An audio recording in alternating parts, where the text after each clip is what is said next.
Hello everyone! Ayan, good morning po. Kagigising ko lang. Ayan, good morning, good morning, good morning everybody. So, gusto ko lang po kasi na agad i-video ito dahil baka po meron kayong nare-receive na ganito. Ayan. Baka may nare-receive kayo na ganyan sa inyong profile notification, sa page or sa account ninyo, ay wag niyo po siyang pipindutin. Wag niyo pong pipindutin yung link na ibinibigay niya dahil delikado po yon. Baka po mawalan kayo ng account, okay? So, ang pangalan po ng fan page niya is We're Removing Your Profile. Okay, CY. So, di ba, ang dami niya sinasabi na restrictions, ganyan, ganyan. So, wag niyo pong i-click yung link niya. Okay, nakita niyo po yung account niya, 0 following. Tapos, 0 followers, 4 following. And then, yung fan page niya, ayan yung pangalan ng fan page niya. We're removing your profile. Okay, hindi po yan taga Facebook. So, nakita nyo naman, di ba? Puro mga restrictions daw yung aking FB or ganyan. So, bago nyo po ito i-block is kailangan po is i-report nyo po muna yung page niya. Okay, i-click nyo po yung report page. And then, ayan, no, di ba? Nag-loading siya.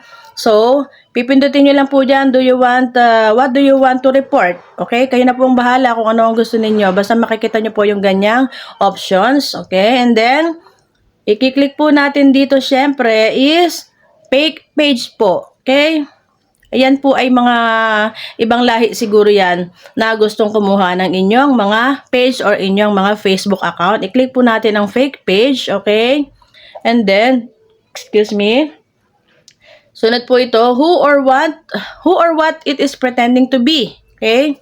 So, ayan. Ang kinilig ko po dyan is, they are not real person. Ayan. Okay, yun lang naman ang pinakang ano dito sa options na yan. Yun na lang sa ilalim ang inyong pindutin. And then, ayan, pinapakita po dyan is kung ano po yung mga ini-report mo. Then, submit na po tayo. Okay, next. Sundin nyo lang po ito at ito po ay kahit paano makakatulong sa inyo. Ayan. Thanks for reporting. And then next po is ibablock na po natin yung account. Okay? We're removing your profile, CY. Ibig po sabihin yan, black, we're removing your profile. Ibig po sabihin, yung pong we're removing your profile, ayun po yung pangalan ng fake page. Okay? Huwag kayong magpapanik ha.